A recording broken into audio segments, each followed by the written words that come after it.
Assalamualaikum warahmatullahi wabarakatuh. Berjumpa lagi dengan Mimin. Apa kabar sobat-sobat semuanya? Semoga kalian semua dalam keadaan sehat jasmani dan rohani, tidak kekurangan satu apapun. Amin ya rabbal alamin. Oke, Mimin akan lanjutkan ceritanya.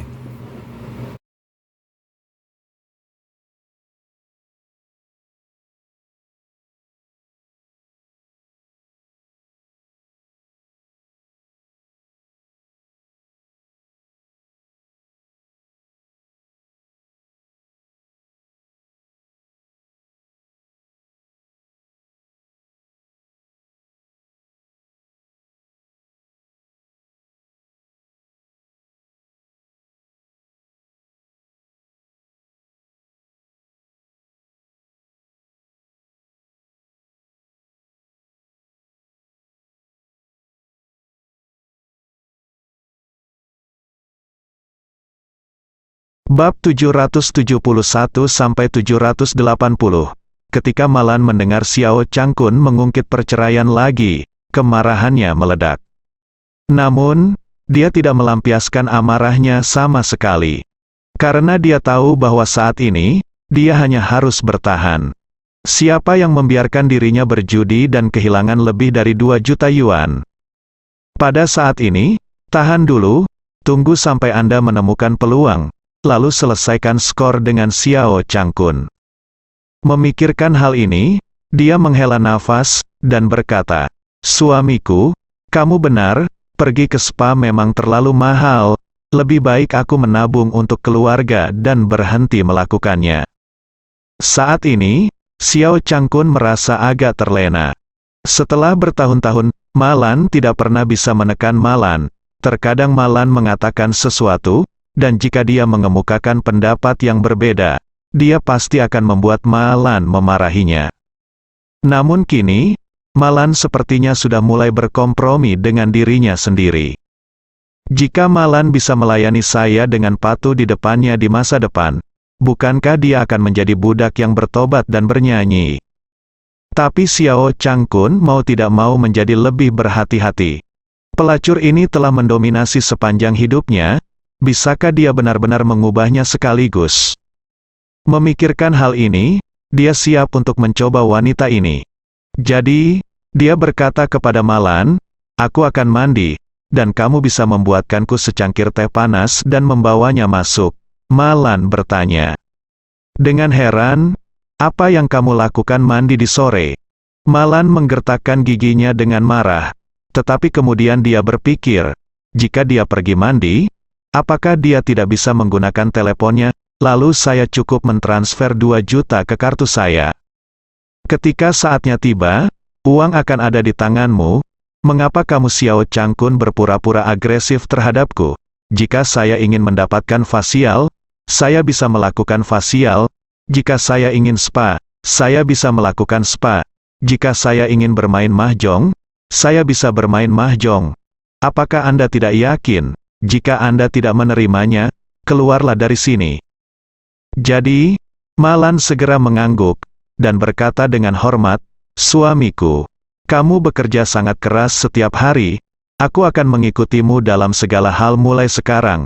Dengan cara ini, kamu mandi dulu, dan aku akan membuatkan teh untukmu." "Iya." Xiao Changkun menjawab dengan bangga. Dengan tangan di belakang, dia berjalan kembali ke kamar. Setelah kembali ke kamar, Xiao Changkun pertama-tama melepas jaket dan celana luarnya, lalu melempar ponselnya ke tempat tidur. Untuk membuat tanda, dia mencabut sehelai rambut dari kepalanya, meletakkannya di atas layar ponsel, dan mengingat posisi rambutnya. Jika Malan datang untuk mengambil ponselnya, akan sulit untuk melihat sehelai rambut jatuh di layar hitam. Jika dia mengambilnya dengan mudah, helai rambut pasti akan rontok, dan dia akan tahu bahwa dia sedang mengintip ponselnya. Tidak masalah jika Malan memiliki kesadaran anti pengintaian ini, dia mungkin tidak dapat mengingat posisi rambut yang tepat. Setelah dipindahkan, pasti tidak akan berada di tempat yang sama saat dikenakan. Ketika dia kembali dari kamar mandi, dia dapat membandingkan lokasi untuk menentukan apakah dia telah menyentuh ponselnya.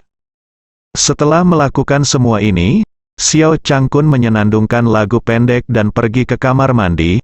Malan segera membawanya masuk dengan secangkir teh. Setelah masuk, Malan mencari apakah Xiao Changkun membawa ponselnya dengan matanya, dan pada saat yang sama bertanya apakah dia ingin membantunya menyeka punggungnya. Tidak, tidak, cepat keluar, jangan tunda mandiku. Xiao Changkun berkata, melambaikan tangannya secara langsung, seperti melepaskan seekor anjing, dan menyuruhnya pergi. Malan juga tidak marah, karena dia melihat sekeliling di kamar mandi dan tidak melihat ponsel Xiao Changkun, jadi dia mungkin tidak membawanya. Jadi, hal pertama yang dia lakukan saat keluar adalah pergi ke kamar tidur untuk mencari ponsel Xiao Changkun. Begitu memasuki kamar tidur, dia melihat ponsel Xiao Changkun di tempat tidur. Malan sangat gembira, dia bergegas ke depan dalam 3 atau 2 langkah, mengangkat telepon, dan tidak melihat sehelai rambut terlepas dari layar telepon. Dia buru-buru mencoba membuka kunci ponsel Xiao Changkun dengan sidik jarinya, tetapi terkejut karena sidik jarinya tidak dapat dikenali. Itu tidak benar. Ketika Xiao Changkun pertama kali mengganti telepon ini, dia secara sewenang-wenang meminta untuk memasukkan sidik jarinya sehingga dia dapat memeriksanya kapan saja. Apakah orang ini menghapus sidik jarinya? Malan menggertakkan giginya tanpa sadar. Sial, orang ini benar-benar mulai waspada terhadap dirinya sendiri. Kesal, Malan buru-buru mencoba membuka kode lagi. Dia tidak hanya merekam sidik jari di ponsel Xiao Changkun, tetapi dia juga mengetahui kode buka kunci 6 digit ponselnya. Namun, setelah dia memasukkan kata sandi ke dalam ingatannya, telepon menunjukkan bahwa kata sandinya salah. Malan tidak percaya, jadi dia mengetik lagi, tapi masih salah. Dia tiba-tiba marah, sialan. Xiao Changkun menyebalkan, dia bahkan menghapus sidik jarinya dan mengganti kata sandinya. Apakah dia berharap akan mencuri ponselnya untuk mentransfer uang? Atau apakah Anda menjaga diri seperti pencuri sejak Anda mendapat 2 juta? Sungguh tidak masuk akal. Malan sangat marah sehingga dia mencoba beberapa kata sandi lagi yang mungkin telah dibuat oleh Xiao Changkun. Tetapi yang mengejutkannya, tidak ada kata sandi yang benar. Kata sandi sebelumnya adalah ulang tahun pernikahan pasangan itu, tetapi telah diubah. Coba ulang tahun Xiao Changkun? Tidak, itu tidak tepat untuk ulang tahunku sendiri. Ulang tahun Putri Xiao Churan tidak tepat, bahkan ulang tahun Nyonya Xiao dimasukkan, tetapi masih ditampilkan dengan tidak benar. Malan mulai merasa sedikit bingung. Jenis kata sandi apa yang akan diatur oleh benda lama ini? Dia berpikir keras, tapi tidak bisa memikirkan jawaban. Dalam sekejap, dia tiba-tiba memikirkan seseorang. Han Meiking, primadona sekolah tahun itu, dia juga cinta pertama Xiao Changkun. Dan saya teman sekamar Han Meiking, dan bahkan, saudara perempuannya yang baik. Bisa dibilang saat itu, aku benar-benar iri dan cemburu pada mereka berdua. Saat itu, Xiao Changkun tampan, bergaya, dan kaya akan keluarganya. Dia benar-benar pangeran yang menawan di hati banyak gadis. Saat itu, Malan hanya ingin menyingkirkan Xiao Changkun dan menikah dengan keluarga kaya. Jadi dia tidak ragu untuk berhubungan seks dengan Xiao Changkun sementara Xiao Changkun mabuk saat Xiao Changkun dan Han Meiking berpacaran. Juga dengan mengandalkan trik ini dia dapat meninggalkan Han Meiking dan menjadi pemenang terakhir dari pertempuran ini. Namun, Malan tahu di dalam hatinya bahwa Xiao Changkun ini tidak bisa melupakan Han Meiking selama bertahun-tahun. Dia bahkan memanggil nama Han Meiking beberapa kali ketika dia sedang tidur. Xiao Changkun mencatat semua hal ini di buku rekeningnya. Jadi, saat ini, dia berpikir, kata sandi ponsel Xiao Changkun, mungkinkah itu hari ulang tahun Han Meiking? Sebagai sahabat Han Meiking saat itu, Malan masih mengingat tahun, bulan, dan hari ulang tahunnya, jadi dia segera memasukkan ulang tahun Han Meiking di area input kata sandi ponsel, tidak terkunci. Malan benar-benar marah, benci, dan bersemangat di dalam hatinya. Marah dan benci. Tentu saja Xiao Changkun, bajingan tua yang tidak pernah mengubah sifatnya. Setelah bertahun-tahun, dia masih merindukan Han Meiking terkutuk itu. Gembira, karena saya menebak kata sandinya dengan benar, bukankah itu berarti saya dapat mentransfer 2 juta itu? Oke, bukankah kamu Xiao Changkun sedang memikirkan cinta pertamamu? Wanita tua itu akan mentransfer semua uang Anda, dan kemudian mengusir Anda dari rumah. Bagaimanapun, kekasih lama Anda ada di Amerika Serikat, dan Anda tidak memiliki kemampuan untuk pergi mencarinya, dan dia dikatakan baik-baik saja, jadi Anda mungkin tidak memikirkan Anda. Anda anjing tua, tunggu saja tidak punya uang dan berkeliaran di jalanan.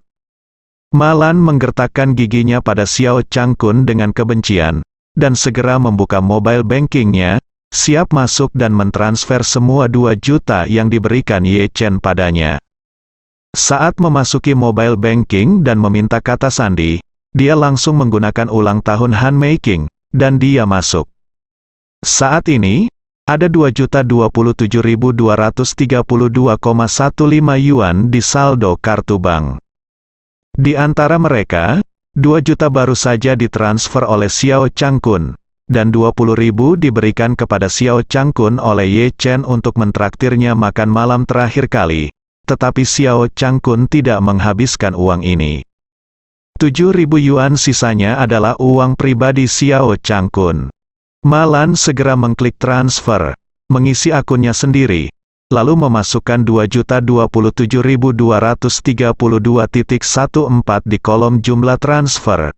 Dia memutuskan untuk menyisakan hanya 1 sen untuk Xiao Changkun, dan beritahu dia harga dari menyinggung perasaannya. Setelah memasukkan semua informasi transfer dan memeriksa untuk memastikan tidak ada masalah, Malan mencibir dan mengklik transfer segera. Segera setelah itu, sebuah kotak dialog muncul, silakan masukkan kata sandi pembayaran. Malan memasuki hari ulang tahun Han Meiking lagi, tapi kali ini gagal. Mobile banking segera memunculkan prompt, kata sandi salah, Anda dapat mencoba 2 kali hari ini. Sial, Malan segera mengertakkan gigi dan memarahi. Anjing tua itu bahkan menyetel kata sandi pembayaran yang berbeda secara terpisah. Sambil mengutuk, dia berpikir dalam hatinya, untuk apa Xiao Changkun menyetel kata sandi pembayaran? Karena kata sandi buka kunci dan kata sandi masuk perbankan online adalah hari ulang tahun Han Meiking. Kata sandi pembayaran juga harus terkait dengan Han Meiking. Namun, saya benar-benar tidak bisa memikirkan detail lainnya. Dia memikirkan nomor asrama Han Meiking plus nomor tempat tidur pada waktu itu, dan sistem memicu kesalahan lagi, dan mengingatkan bahwa dia dapat mencoba sekali lagi hari ini. Jika dia terus melakukan kesalahan, bank selulernya akan segera dikunci. Malan tidak berani mencoba lagi. Jika Anda membuat kesalahan dan tidak dapat masuk ke bank seluler hari ini, bukankah Xiao Changkun ingin diekspos terlebih dahulu jika dia mengetahuinya? Memikirkan hal ini, dia hanya bisa mengertakkan gigi dan menyerah, dan mengembalikan ponsel Xiao Changkun ke kejauhan.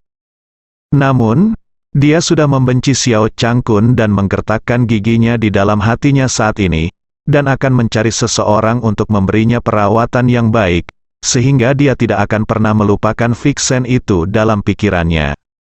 10 menit kemudian, Xiao Changkun berganti menjadi sepasang pakaian musim gugur yang bersih dan hidung belang, dan berjalan keluar dari kamar mandi, menyenandungkan lagu kecil sambil berjalan.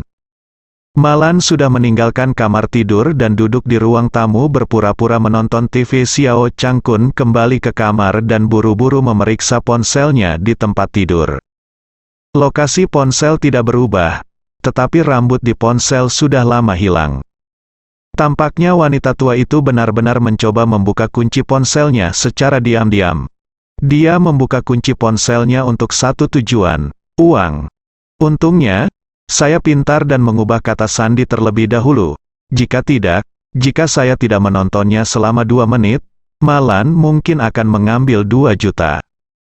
Xiao Changkun bersuka cita di dalam hatinya, sepertinya dia benar untuk berhati-hati. Kata sandi buka kunci dan kata sandi masuk mobile banking menggunakan hari ulang tahun handmaking. Sedangkan untuk kata sandi pembayaran, dia menggunakan tanggal hari ketika dia dan handmaking pertama kali mencicipi buah terlarang. Hanya dia dan handmaking yang tahu tanggal terakhir di seluruh dunia, jadi dia tidak khawatir Malan akan menebaknya. Fakta membuktikan bahwa Malan benar-benar tidak bisa menebak.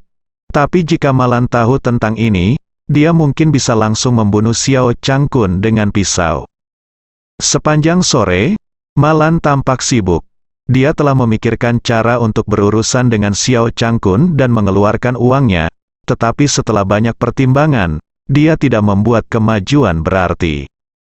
Di malam hari, Ye Chen memasak makan malam dan Xiao Churan kembali.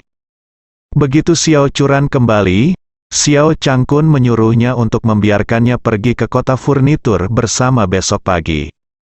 Xiao Churan buru-buru datang untuk bertanya pada Ye Chen bagaimana 2 juta itu berasal. Ye Chen berkata dengan ringan, "Lihatlah Feng Shui." Xiao Churan terkejut, "Kamu bisa memberi 2 juta hanya dengan melihat Feng Shui. Bukankah itu terlalu keterlaluan?" Ye Chen bertanya balik, "Keluarga Wang juga memberikan villa. Bukankah itu akan lebih keterlaluan?" Xiao Churan membalas tanpa berkata-kata. Ye Chen berkata, "Sayang, saya tahu apa yang Anda khawatirkan. Tetapi Anda dapat yakin bahwa saya membantu pria besar ini membaca Feng Shui dan secara tidak langsung membantunya memecahkan masalah bisnis besar, menghasilkan puluhan juta. Masuk akal untuk mengambil dia 2 juta. Xiao Churan merasa sedikit lega, dan bertanya, "Apakah kamu memberikan semua 2 juta itu kepada ayah?" Ye Chen mengangguk dan berkata, "Berikan padanya." Xiao Churan berkata dengan cemas, "Aku khawatir bahwa ibu akan kehilangan uang. Mungkin dia akan menjadi iblis lagi." Semuanya habis, dan ketika waktunya tiba, ibu bahkan tidak akan memikirkannya. Saat ini, Villa Xiao, wanita tua Xiao sedang memegang slip koleksi dari Bank Pertanian, wajahnya lebih jelek daripada menangis. Bank Pertanian memiliki tunggakan lebih dari 10 juta yuan menurut persyaratan Bank Pertanian China. 10% harus dilunasi setiap tahun, yang lebih dari 1 juta yuan. Sekarang keluarga Xiao bangkrut dan tidak punya uang, pesanan penagihan dari bank semakin banyak. Lebih dari 1 juta yuan dari Agricultural Bank of China masih relatif kecil, dan masih ada lebih dari 20 juta yuan di lubang di China Merchants Bank, yang saya tidak tahu bagaimana mengisinya. Xiao Changqian juga khawatir saat ini, dan berkata kepada wanita tua Xiao, "Bu, jika tidak memungkinkan, jual saja furnitur mahoni dan pir krisan kami, itu bisa dijual seharga 1 juta atau lebih. Setidaknya lubang di Agricultural Bank of China akan dijual lebih dulu. Isi, dan cari tahu sisanya. Jika kamu menjual furnitur, kamu tahu cara menjual furnitur." Nyonya Xiao menegur dengan marah, "Perabotan ini semua ditinggalkan oleh ayahmu. Kamu benar-benar tidak merasa bersalah menjual ayahmu, Xiao." Changqian berkata tanpa daya, "Aku tidak sama apakah ada cara lain. Jika Anda tidak menjualnya, kami tidak akan dapat melewati rintangan di depan kami." Nyonya Xiao mengambil cangkir teh dan melemparkannya ke kaki Xiao Changgan. Cangkir teh itu langsung terkoyak, dan Xiao Changqian juga buru-buru mengelak karena ketakutan. Wanita tua Xiao memelototi Xiao Changqian, menggertakkan giginya dan berkata, "Sudah lama ku bilang, berikan aku uangnya, berikan aku uangnya. Bagaimana denganmu? Kamu tidak percaya padaku, kamu tidak percaya saya, Anda bermain trik dengan saya, dan Anda memberi saya uang, semua uang itu diberikan kepada jalang sialan itu Qian Hongyan. Sekarang semuanya berakhir, jalang Qian Hongyan itu telah melarikan diri dibungkus dengan uang. Apakah Anda puas? Apakah Anda nyaman?" Setiap kali Qian Hongyan disebutkan, atau ketika dia memikirkannya, Xiao Changqian merasa sangat tidak nyaman. Wanita ini benar-benar menipu selama lebih dari 20 tahun. Dia selalu berperilaku sangat baik, menunjukkan bahwa dia sangat mencintai dirinya sendiri dan anak-anaknya, dan juga sangat bertanggung jawab atas keluarganya. Namun, dia tidak pernah bermimpi bahwa dia akan menyumbangkan semua uangnya dan melarikan diri selama masa tersulit bagi keluarga Xiao. Insiden ini merupakan pukulan besar bagi Xiao Changqian, dan juga membuatnya sangat terluka. Dia bahkan ingin menemukan Qian Hongyan dan memotongnya menjadi beberapa bagian.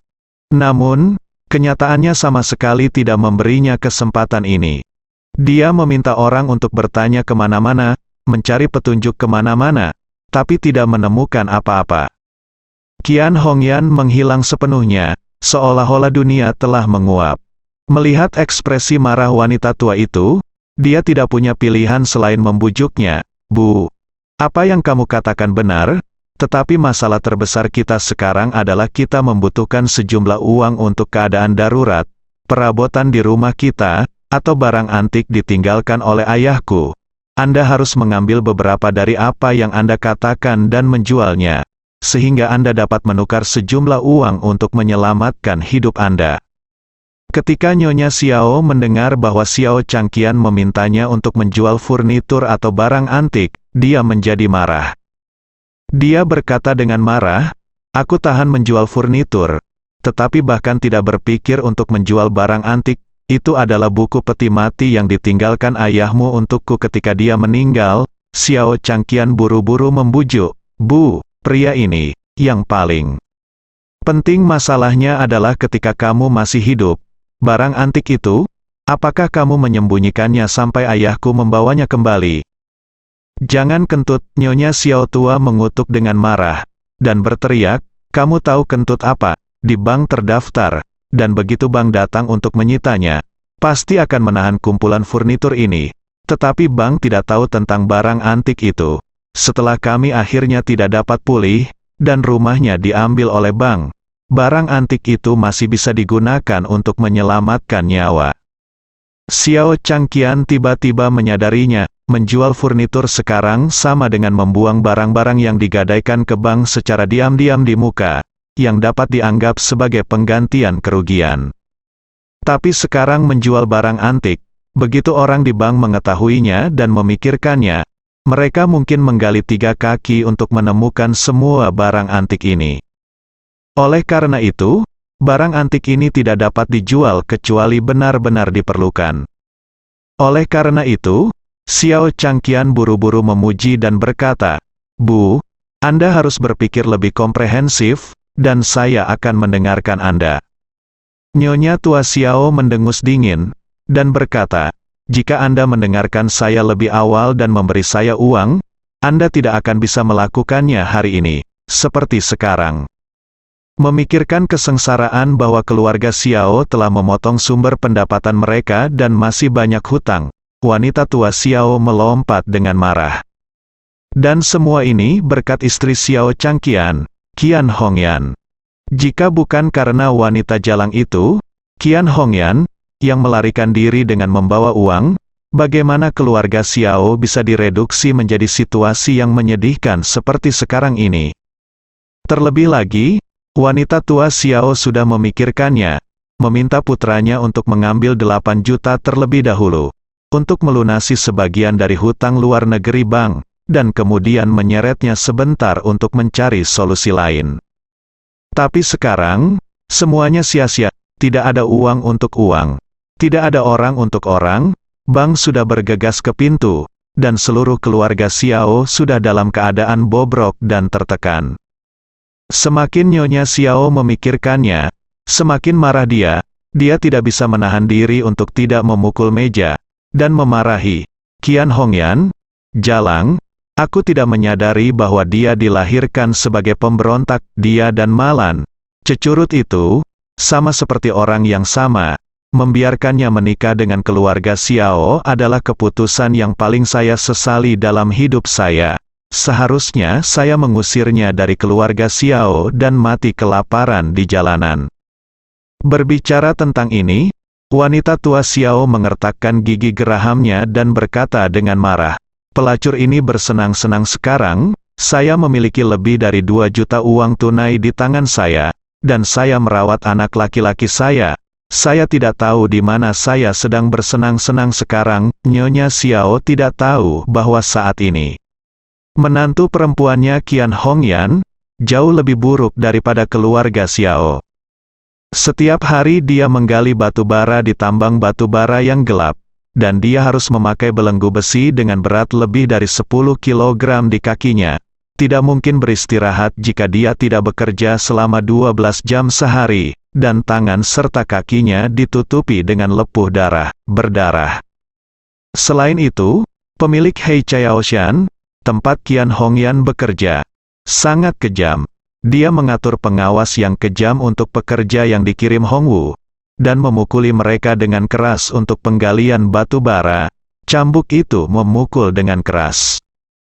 Karena Qian Hongyan dirawat dengan baik sebelumnya, dan dia masih memiliki pesona di usia 40-an dan 50-an, dia dirindukan oleh pengawas ketika dia tiba di tambang batu bara hitam. Awalnya, dia masih memandang rendah pengawas yang kotor dan bau itu, dan lebih suka mati. Aku juga tidak ingin membiarkan dia menyentuhnya. Namun, setelah dipukuli dengan kejam oleh pihak lain beberapa kali, dan sengaja membuat lapar beberapa kali, dia menyerah sepenuhnya dan menjadi selir pengawas di tambang batu bara hitam.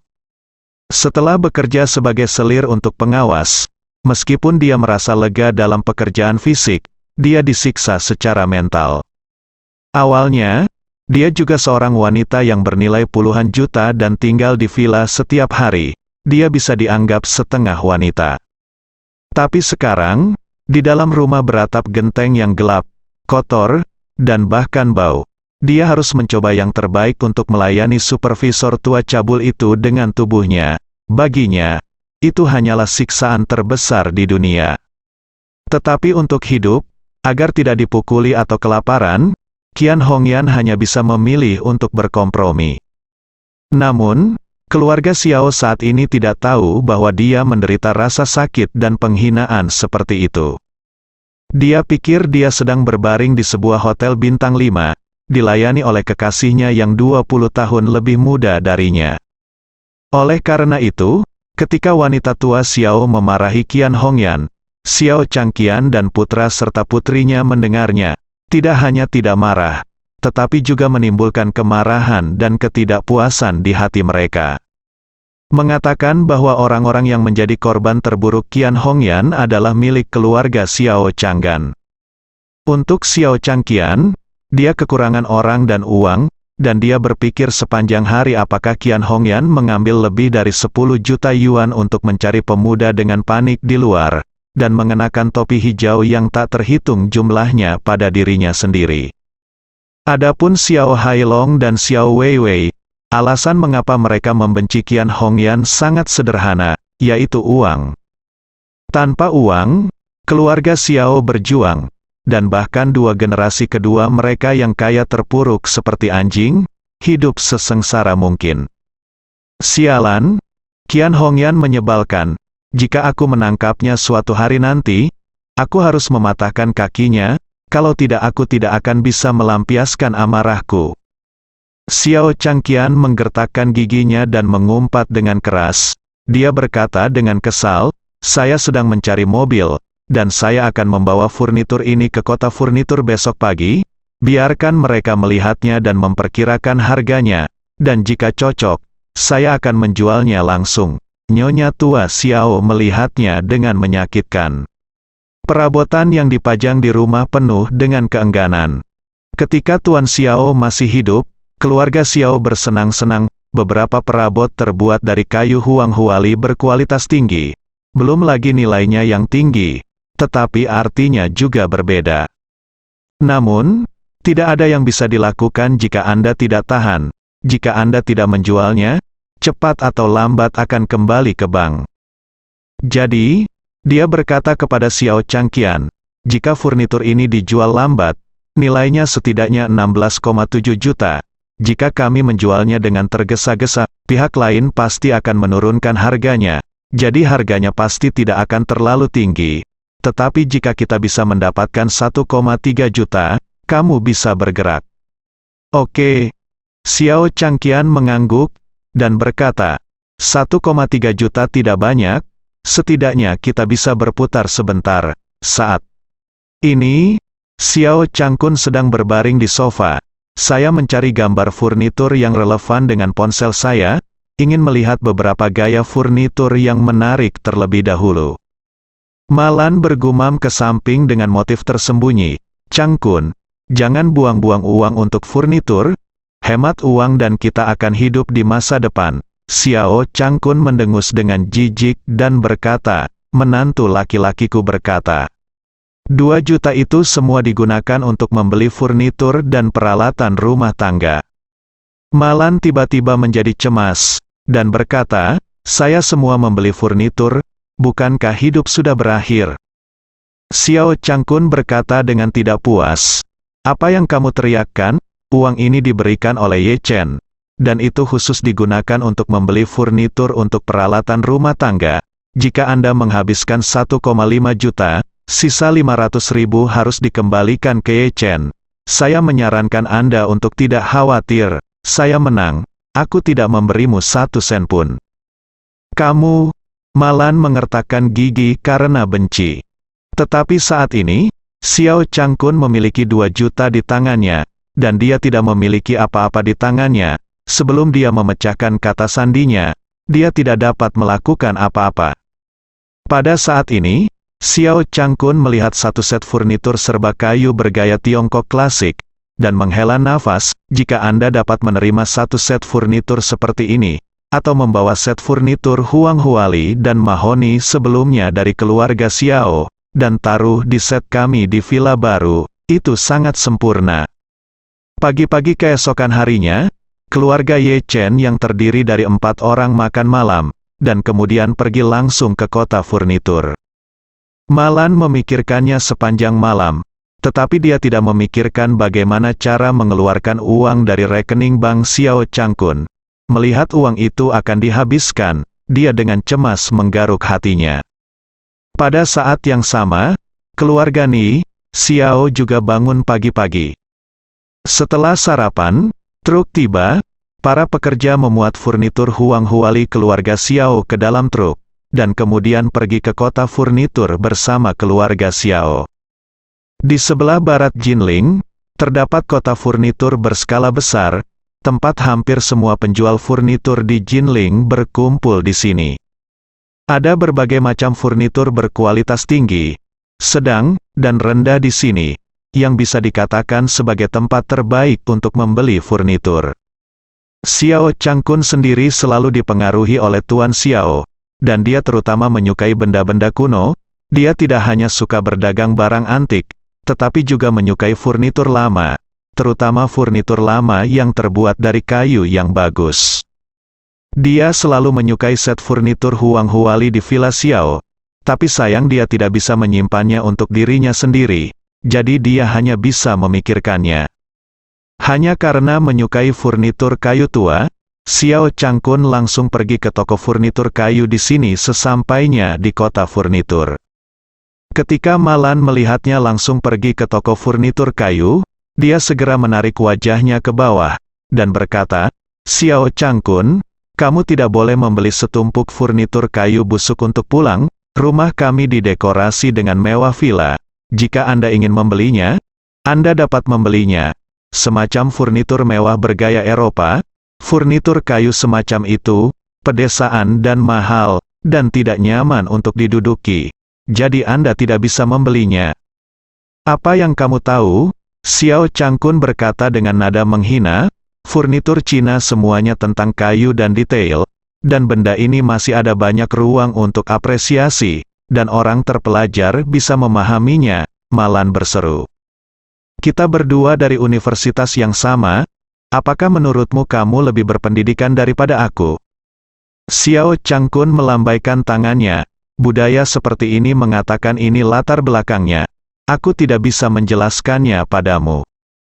Setelah selesai berbicara, dia menoleh ke Ye Chen dan berkata, menantuku yang baik, jika kita dapat menemukan satu set furnitur Huang Huali, kita tidak akan sia-sia hari ini. Ye Chen mengangguk dengan acuh tak acuh dan berkata, hanya saja selama kamu menyukainya, ayah.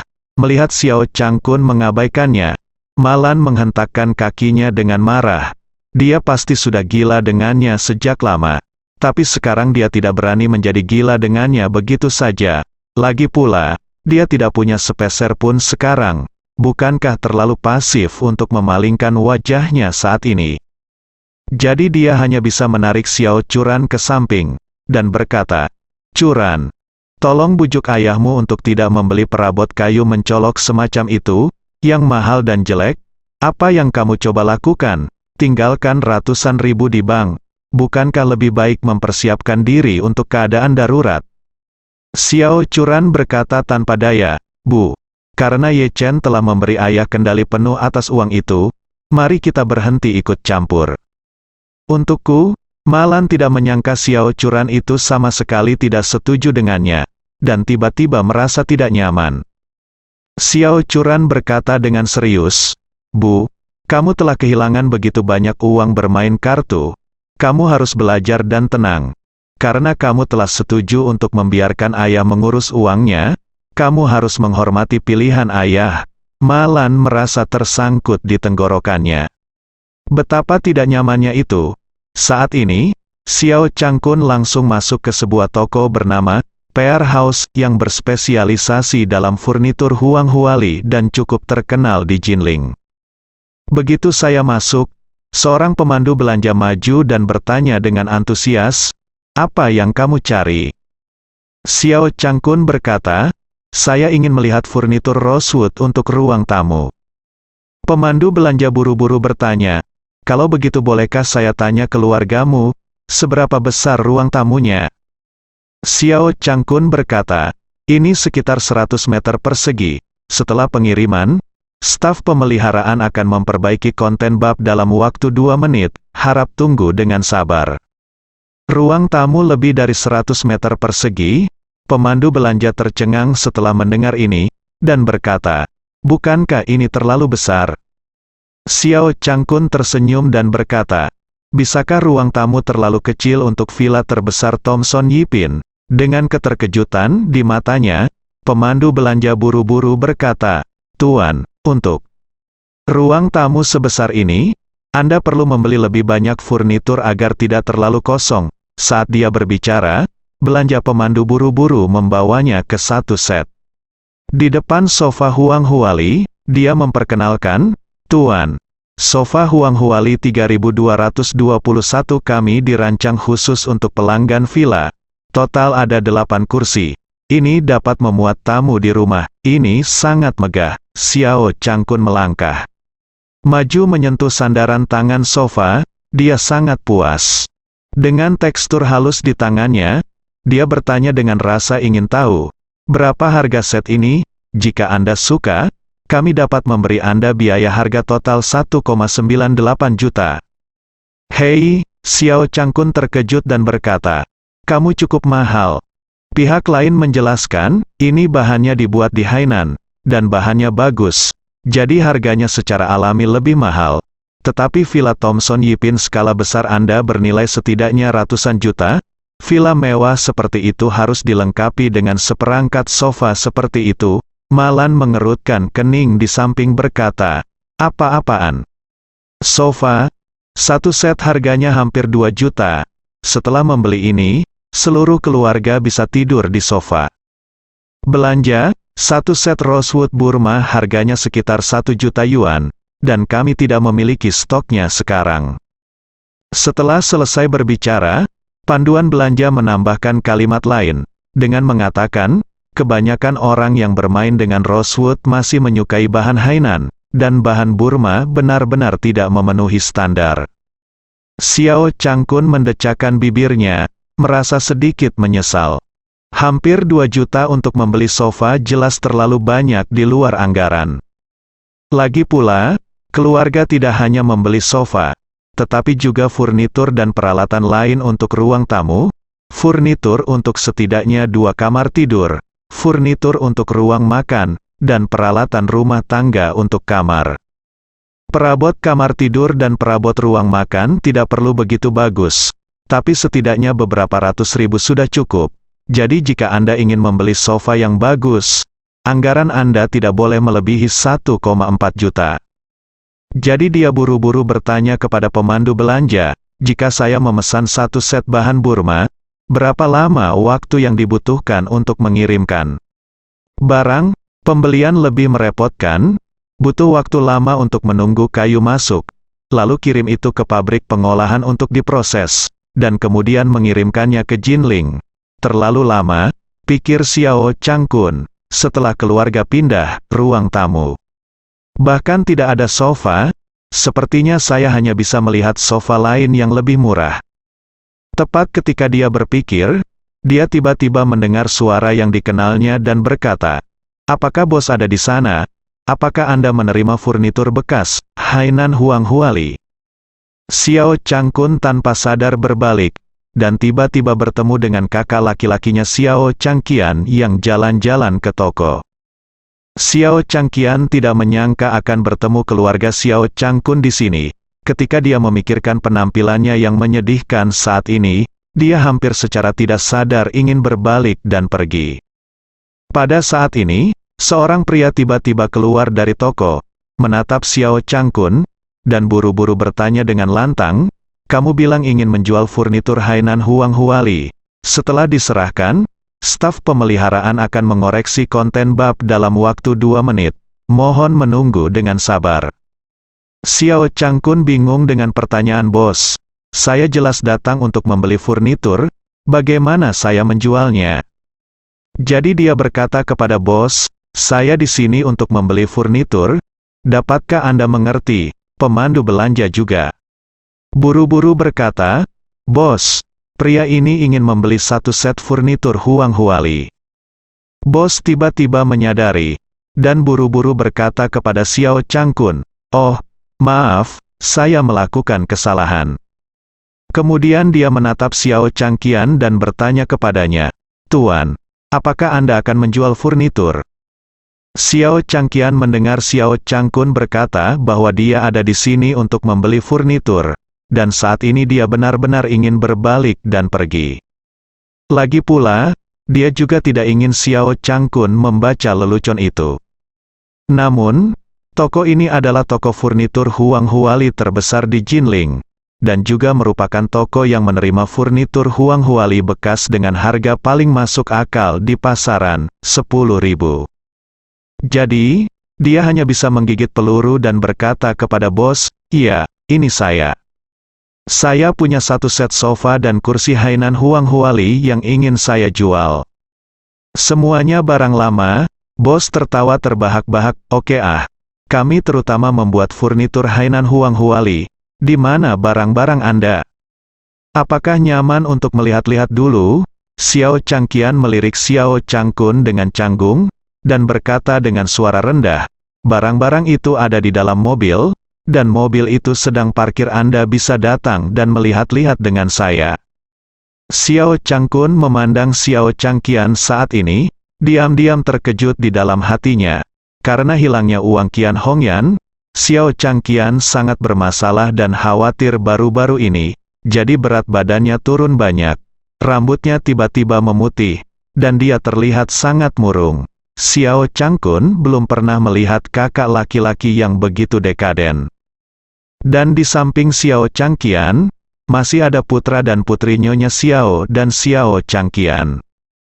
Kakek, nenek dan cucu semuanya terlihat sangat dekaden, terutama wanita tua dengan ekspresi jelek. Memikirkan penjualan furnitur mahal peninggalan suaminya, hati Xiao serasa diiris pisau, tidak hanya sakit, tapi juga berdarah. Melihat keluarga Xiao Changkun dan Xiao Changkun tiba-tiba, ekspresinya menjadi lebih jelek. Xiao Changkun ragu-ragu sejenak, lalu datang dan bertanya, "Bu, kakak, kenapa kamu di sini?"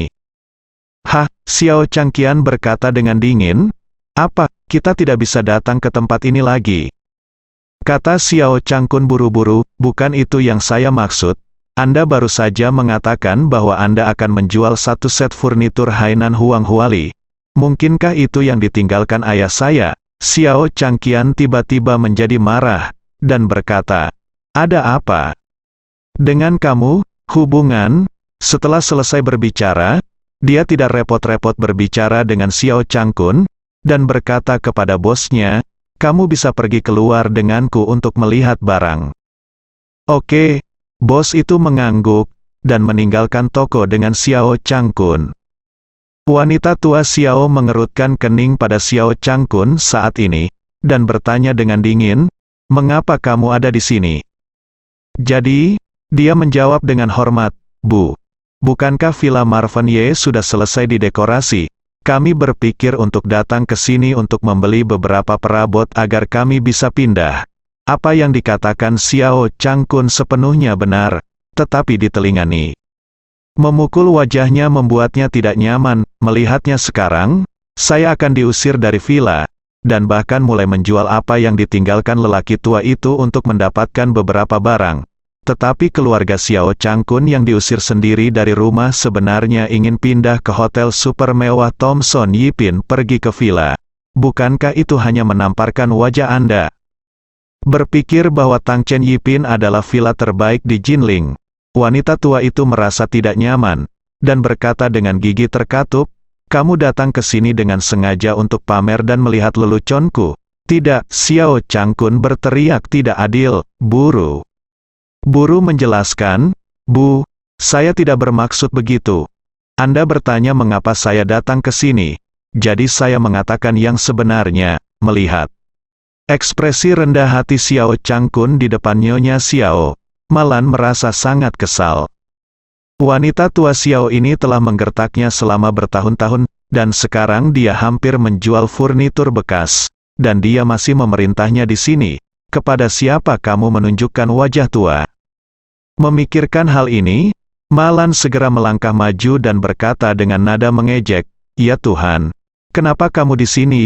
Kamu masih ingin menjual furnitur peninggalan ayah, keluarga Xiao sangat miskin sekarang. Apakah kamu terlihat baik?" Wajah sarkastik dan lucu, wanita tua Xiao tiba-tiba menjadi marah, dan berkata, "Malan, siapa yang memberimu keberanian untuk berbicara denganku seperti itu?" Aduh, Malan mengerutkan bibirnya dan berkata, "Apa yang luar biasa, kamu hampir bangkrut, dan kamu masih berpikir kamu adalah kepala keluarga? Apakah kamu tidak merasa malu?" Ketika Nyonya Xiao mendengar itu, Malan mengejeknya.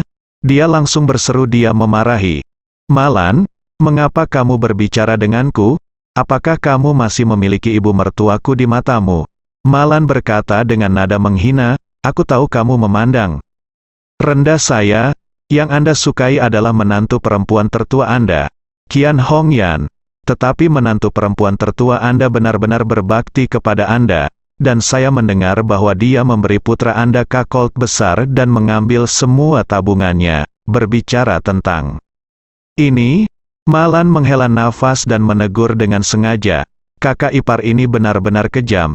Bahkan jika Anda meninggalkan 1 atau 2 juta untuk keluarga Anda tidak akan begitu sengsara menjual furnitur sekarang." Xiao dengan marah memarahi, "Malan, kamu cerewet. Kamu seharusnya tidak diizinkan masuk ke keluarga Xiao saya saat itu." Malan berkata dengan nada menghina, "Maaf, kami telah meninggalkan keluarga Xiao sekarang dan tidak lagi di keluarga Xiao Anda. Dan villa bobrok keluarga Xiao Anda sudah terlalu tua, sudah lama sekali, dan kami sudah lama meremehkannya. Izinkan saya memberitahu Anda, kami akan langsung pindah ke Thomson Yipin setelah membeli furnitur hari ini. Ini adalah villa besar dengan ribuan meter persegi. Ini sepenuhnya didekorasi dengan mewah. Tinggal di dalamnya seperti janda ratu. Selamat menikmati. Tetapi Anda wanita tua, Anda tidak akan pernah memiliki kesempatan untuk hidup dalam hidup ini, di masa lalu." Malan tidak kurang marah pada Nyonya Xiao, dan dia tidak pernah memiliki kesempatan untuk menemukan tempatnya lagi. Selain itu, dia selalu menyimpan dendam, dan dia khawatir dia tidak akan memiliki kesempatan untuk membalas dendam pada wanita tua Xiao. Sekarang wanita tua itu turun dan keluar. Dia tentu saja ingin sarkasme.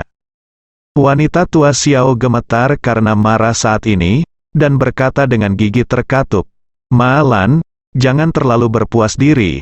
Bukankah kamu mengandalkan Ye Chen untuk menipumu ke vilamu? Suatu hari, cepat atau lambat, kamu akan diusir.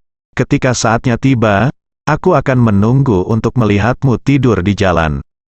Malan mencubit pinggangnya dan berkata, "Menunggu untuk melihatku tidur di jalan, jalan segera, saya mendengar bahwa bank akan segera villa Anda akan disita, dan saya akan melihat apa yang akan Anda lakukan. Jika suatu hari Anda mati kelaparan, kehausan, atau kedinginan di pinggir jalan, Anda harus merenung dengan hati-hati sebelum kamu mati. Mengapa kamu berakhir dengan akhir yang tragis? Ya, itu bukan pembalasan karena melakukan terlalu banyak kejahatan dalam hidup ini." Bersambung.